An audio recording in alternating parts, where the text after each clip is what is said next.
एक चित्र डोळ्यासमोर आणून बघा. सकाळची वेळ आहे, एक स्कूल बस मुलांनी भरलेली आहे, पण आत एकदम शांतता आहे. प्रत्येक मूल आपापल्या फोनमध्ये डोके घालून बसलाय. आता याचऐवजी काही वर्षांपूर्वीची बस आठवा. तो गोंगाट, आरडाओरडा, गाणी, एकमेकांची चेष्टामस्करी. हो. आजची ही शांतता खरं तर खूप अस्वस्थ करणारी आहे, नाही का? हो, ही शांतता खूप फसवी आहे. कारण बाहेरून जरी शांतता असली तरी प्रत्येक मुलाच्या डोक्यात विचारांचं एक वेगळंच वादळ सुरू आहे. आणि हे वादळ त्या छोट्याशा स्क्रीनने दिलेलं आहे. अगदी. आणि आज आपण याच वादळाच्या मुळाशी जाणार आहोत. क्लेअर मोरेल यांचे काही लेख आणि संशोधन आमच्याकडे आले आहेत.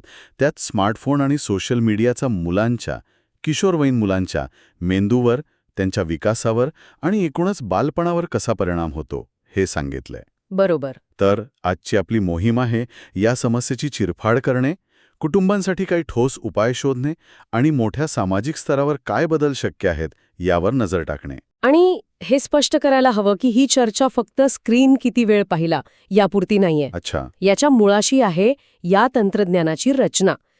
हे प्लॅटफॉर्म्स आपल्याला, विशेषतः मुलांना, व्यसनाधीन बनवण्यासाठीच डिझाईन केलेले आहेत. म्हणजे ही एक सुनियोजित खेळी आहे. हो, अगदी. चला तर मग याच रचनेला उलगडून पाहूया. सुरुवात थेट मेंदूच्या विज्ञानापासून करूया का? हो, नक्की. साधारणपणे 10 ते 12 या वयात मुलांमध्ये इतरांकडून स्वीकृती मिळवण्याची, म्हणजे सोशल रिवॉर्ड्स मिळवण्याची एक नैसर्गिक इच्छा वाढते. असं म्हणतात की सोशल मीडिया याच इच्छेला हायजॅक करतो. हे नेमकं घडतं कसं? हे सगळं डोपामाइन नावाच्या एका काय म्हणतात त्याला, न्यूरोट्रान्समीटरमुळे घडतं. Okay, dopamine. सोप्या भाषेत सांगायचं तर हे मेंदूतलं आनंदाचं रसायन आहे. जेव्हा मुलांना सोशल मीडियावर लाईक्स, कमेंट्स किंवा फॉलोअर्स मिळतात, तेव्हा त्यांच्या मेंदूत डोपामाइनचा एक मोठा प्रवाह निर्माण होतो. त्यांना एक प्रकारचा तात्पुरता हाय मिळतो. मेंदू डोपामाइनच्या कमतरतेच्या अवस्थेत जातो. आपण त्याला क्रॅश म्हणू शकतो. क्रॅश. आणि मग तोच आनंद पुन्हा मिळवण्यासाठी एक तीव्र इच्छा निर्माण होते. त्यामुळे मुलं परत परत फोन तपासू लागतात. आता काही नवीन आलंय का, कोणी लाईक केलंय का, हा विचार सतत सुरू राहतो. आणि हळूहळू मेंदू या कृत्रिम आनंदाचा इतका सरावतो की त्याला डिसेन्सिटायझेशन किंवा बधिरीकरण म्हणतात. म्हणजे साध्या भाषेत सांगायचं तर खऱ्या आयुष्यातला आनंद त्यांना फिका वाटू लागतो, जसं की मित्रांसोबतची संध्याकाळ किंवा एखादं छान पुस्तक वाचणं. अगदी बरोबर. कारण त्यातून मेंदूला डोपामाइनचा तितका मोठा शॉट मिळत नाही जितका एका व्हायरल पोस्टमधून मिळतो. नॉर्थ कॅरोलिना युनिव्हर्सिटीचा 2023चा एक अभ्यास आहे. त्यात हेच सिद्ध झालंय. सतत सोशल मीडिया तपासणाऱ्या मुलांचे मेंदू या कृत्रिम सोशल रिवॉर्डसाठी अतिसंवेदनशील, म्हणजे हायपर सेन्सिटिव्ह बनतात, पण खऱ्या आयुष्यातील आनंदाला कमी प्रतिसाद देऊ लागतात. थांबा, म्हणजे हे मुलांच्या इच्छाशक्तीच्या कमीपणाबद्दल नाहीये, तर त्यांच्या मेंदूच्या केमिस्ट्रीला जाणून बुजून हॅक केलं जातंय. हो, अगदी. हा दृष्टिकोनच पूर्णपणे बदलणारा विचार आहे. आणि याच संदर्भात ऑल गॅस नो ब्रेक्स ही एक उपमा वापरली जाते. म्हणजे गाडीला फक्त ॲक्सेलरेटर आहे, ब्रेक नाहीच. याचा काय संबंध आहे? ही उपमा किशोरवयीन मुलांच्या मेंदूसाठी अगदी अचूक आहे. त्यांच्या मेंदूचा जो भाग आवेग आणि भावनांवर नियंत्रण ठेवतो, ज्याला प्रीफ्रंटल कॉर्टेक्स म्हणतात, तो वयाच्या 25 वर्षांपर्यंत पूर्णपणे विकसित होत नाही.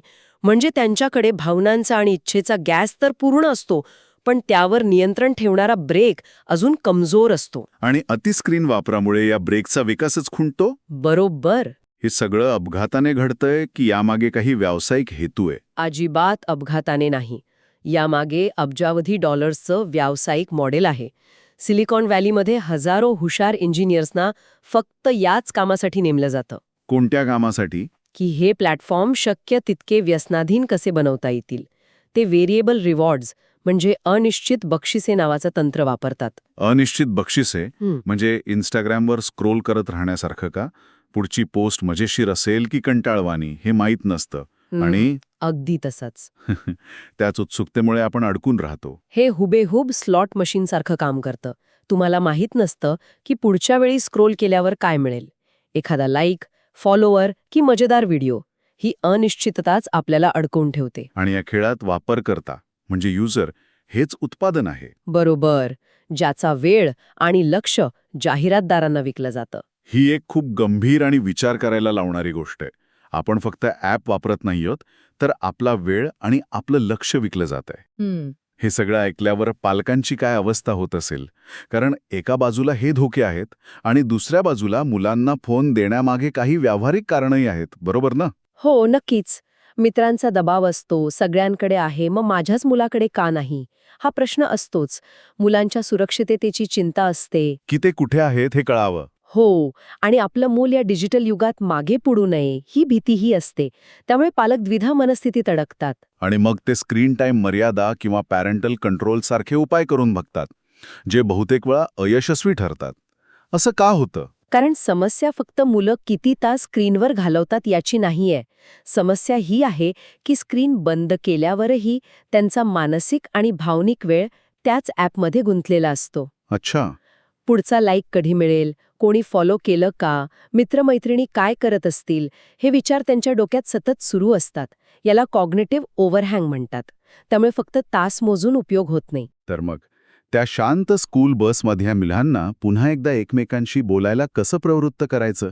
इथेच मला वाटतं क्लेअर मोरेल यांची टेक एक्झिट ही संकल्पना उपयोगी पडते. हो, त्यांनी फीस्ट म्हणजे FEAST नावाचं एक मॉडेल मांडलं आहे, जे केवळ निर्बंधांबद्दल नाही तर एका चांगल्या पर्यायाबद्दल बोलतं. बरोबर. चला, यातील प्रत्येक मुद्दा जरा सविस्तर पाहूया. पहिला आहे फाइंड, म्हणजे तुमच्यासारख्या विचारांची इतर कुटुंबे शोधा. हे इतकं महत्वाचं का आहे? कारण एकट्याने हा लढा देणं खूप कठीण आहे. जेव्हा मुलाला दिसतं की फक्त माझ्याच पालकांनी नियम लावलेत आणि बाकी सगळे मित्र फोन वापरतायत, तेव्हा त्याला ते अन्यायकारक वाटतं. अगदी. पण जेव्हा 5-10 कुटुंब एकत्र येऊन ठरवतात की आपण आपल्या मुलांना ठराविक वयापर्यंत स्मार्टफोन देणार नाही, तेव्हा मुलांसाठी ते सोपं होतं. त्यांना एक ग्रुप मिळतो आणि एकटेपणाची भावना नाहीशी होते. बरोबर. पुढचा मुद्दा आहे एज्युकेट, एक्सप्लेन, एक्झेम्प्लिफाय. म्हणजे मुलांना शिक्षित करा, कारणे समजावून सांगा आणि स्वतः एक उदाहरण बना. पण मुलांना हे कसं समजावून सांगायचं की हे त्यांच्यासाठी चांगलं नाहीये? इथे संवाद महत्वाचा आहे. त्यांच्यावर नियम लादण्याऐवजी त्यांच्यासोबत बसून द सोशल डिलेमासारखी डॉक्युमेंटरी पाहणं हा एक उत्तम उपाय आहे. जेव्हा मुलांना कळतं की ह्या मोठ्या कंपन्या त्यांचा कसा वापर करून घेत आहेत, त्यांच्या भावनांशी कसा खेळत आहेत, तेव्हा ते स्वतःच बदलायला तयार होतात. आणि सर्वात महत्त्वाचं, पालकांनी स्वतः उदाहरण बनायला हवं. जर पालकच सतत फोनवर असतील तर मुलं त्यांचं ऐकणार नाहीत. खरंय.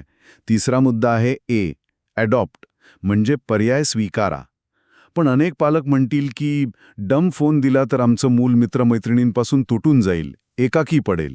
हो, ही एक रास्त भीती आहे. पण डम फोन किंवा ज्यावर फक्त कॉल आणि टेक्स्ट करता येतात असे फोन देणे म्हणजे त्यांना जगापासून तोडणे नाही, तर त्यांना अनावश्यक डिजिटल गोंधळापासून वाचवणे आहे. यामुळे मुलं प्रत्यक्ष भेटून बोलायला शिकतात. सुरुवातीला थोडं अवघड वाटेल, पण लाँग टर्ममध्ये त्यांचे सामाजिक कौशल्य अधिक चांगले विकसित होते.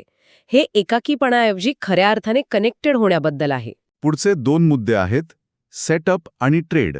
म्हणजे घरात काही डिजिटल नियम बनवा आणि स्क्रीनच्या बदल्यात मुलांना वास्तविक जीवनातील जबाबदाऱ्या आणि छंद द्या. हो, नियम अगदी सोपे असू शकतात. जसे की जेवणाच्या टेबलवर कोणाचाही फोन नसणार, रात्री झोपताना फोन खोलीच्या बाहेर चार्जिंगला लावायचा. आणि ट्रेड ही संकल्पना हो, ती खूप प्रभावी आहे. म्हणजे मुलांना स्क्रीन टाईम कमी करण्याच्या बदल्यात काहीतरी आकर्षक द्या.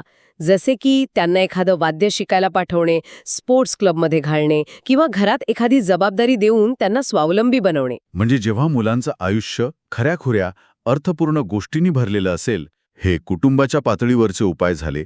पण जेव्हा मुलं घराबाहेर पडतात, शाळेत जातात, तेव्हा या समस्येचं स्वरूप किती मोठं होतं, कारण तिथे तर प्रत्येकजण फोन घेऊन आलेला असतो. बरोबर. आणि इथेच शाळांची भूमिका खूप महत्वाची ठरते. ज्या शाळांनी बेल टू बेल म्हणजे शाळेची घंटा वाजल्यापासून शाळा सुटेपर्यंत फोनवर पूर्ण बंदी घातली आहे, तिथे आश्चर्यकारक सकारात्मक परिणाम दिसले आहेत. खरंच? याबद्दल काही आकडेवारी किंवा संशोधन आहे का? हो, नक्कीच. स्पेन आणि नॉर्वेमधील अभ्यासात असं दिसून आलंय की ज्या शाळांमध्ये फोन बंदी लागू झाली, तिथे विद्यार्थ्यांच्या शैक्षणिक निकालांमध्ये लक्षणीय सुधारणा झाली. विशेषतः कमी कामगिरी करणाऱ्या विद्यार्थ्यांमध्ये, असंही मी वाचले. हो, अगदी.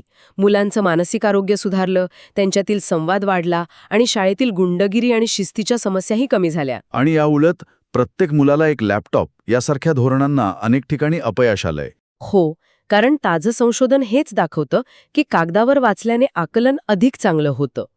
स्क्रीनवर आपला मेंदू मजकूर स्कॅन करतो, खोलवर वाचत नाही. जर ह्या गोष्टीमुळे इतकं नुकसान होत असेल तर ह्या कंपन्यांवर कायदेशीर कारवाई का होत नाही? याचं मुख्य कारण आहे अमेरिकेतील एक कायदा ज्याला कम्युनिकेशन्स डिसेन्सी ॲक्टचा सेक्शन 230 म्हणतात. सेक्शन 230? हो, या कायद्यानुसार सोशल मीडिया प्लॅटफॉर्म्सना त्यांच्या साईटवर वापरकर्त्यांनी टाकलेल्या कोणत्याही मजकुरामुळे होणाऱ्या हानीसाठी कायदेशीर जबाबदारीतून एक प्रकारे सूट मिळते. म्हणजे त्यांच्याकडे एक कायदेशीर ढाल आहे. बरोबर. ते स्वतःला प्लॅटफॉर्म म्हणतात, प्रकाशक नाही. त्यामुळे त्यांच्यावर कारवाई करणं खूप कठीण होऊन बसते. मग याला बदलण्यासाठी काही प्रयत्न सुरू आहेत का? हो, आता धोरणात्मक पातळीवर बरीच हालचाल सुरू झाली आहे. अमेरिकेत किड्स ऑनलाईन सेफ्टी ॲक्ट म्हणजे KOSA नावाचा एक द्विपक्षीय कायदा आणण्याचा प्रयत्न सुरू आहे. तो कायदा काय करेल? तो कंपन्यांना मुलांच्या मानसिक आरोग्याला हानी पोहोचवणाऱ्या डिझाईनसाठी जबाबदार धरेल. इतकंच नाही तर अनेक राज्यांनी आता वय पडताळणी म्हणजे एज व्हेरिफिकेशन अनिवार्य करणारे कायदे केले आहेत. पण वय पडताळणीमुळे गोपनीयतेचा म्हणजे प्रायव्हसीचा भंग होण्याची भीती असते. ही भीती पूर्वीच्या तंत्रज्ञानाबद्दल होती.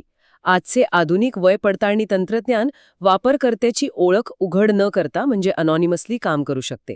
ते फक्त हो किंवा नाही असं उत्तर देतं की व्यक्ती 18 वर्षांवरील आहे की नाही. अच्छा. आणि प्लॅटफॉर्मवरील अतिलैंगिक वातावरण आणि त्यामुळे वाढणाऱ्या सेक्स्टॉर्शन सारख्या गंभीर धोक्यांमुळे आता अशा कायद्यांची गरज पूर्वीपेक्षा खूप जास्त भासत आहे. तर आजच्या या सविस्तर चर्चेतून एक गोष्ट स्पष्ट झाली आहे. मूळ समस्या मुलांच्या इच्छाशक्तीची नाही तर या तंत्रज्ञानाच्या व्यसनाधीन डिझाईनची आहे. हो, जे त्यांच्या मेंदूच्या नैसर्गिक विकासात अडथळा आणत आहे. पण चांगली गोष्ट ही आहे की यावर उपाय आहेत. कुटुंबांसाठी फीस्ट मॉडेलसारखे व्यावहारिक मार्ग आहेत आणि समाजासाठी शाळांमध्ये फोन बंदी आणि योग्य कायदेशीर धोरणे हे सामूहिक उपाय आहेत. अगदी. आणि हे एक सकारात्मक पाऊल आहे हे लक्षात ठेवायला हवं, नाही का? हो, नक्कीच. टेक एक्झिट म्हणजे तंत्रज्ञानाला पूर्णपणे नकार देणे नव्हे, तर खऱ्या मानवी नात्यांना, कौशल्यांना आणि एका समृद्ध बालपणाला होकार देणे आहे. वॉशिंग्टन DC जवळील एका परिसराचं उदाहरण खूप प्रेरणादायी आहे. तिथे काही कुटुंबांनी एकत्र येऊन मुलांना फोनपासून दूर ठेवून बाहेर खेळायला प्रोत्साहन दिलं. आज तिथे 1970च्या दशकासारखं चित्र दिसतंय. म्हणजे मुलं रस्त्यावर एकत्र खेळतात, सायकल चालवतात. हो, आणि त्यांचे बालपण खऱ्या अर्थाने अनुभवतात. ती शांत स्कूल बस पुन्हा एकदा गजबजू शकते. आणि जाता जाता एका विचार करायला लावणाऱ्या प्रश्नासोबत आजची चर्चा संपवूया. या संशोधनात पालकांच्या स्वतःच्या स्क्रीन वापराचा मुलांवर होणाऱ्या परिणामावरही प्रकाश टाकला आहे. त्याला टेक्नोफेरन्स म्हणतात. हो. एका अभ्यासानुसार जर पालक स्वतः सोशल मीडियाचा अतिवापर करत असतील तर त्यांच्या किशोरवयीन मुलाला नैराश्य येण्याची शक्यता तब्बल 4 पटीने वाढते. 4 पटीने? हा प्रश्न केवळ पालकांसाठी नाही तर आपल्या सर्वांसाठी आहे. पुढच्या पिढीसाठी एक आदर्श म्हणून आपले स्वतःचे डिव्हाइससोबतचे नाते त्यांना नेमका कोणता संदेश देत आहे?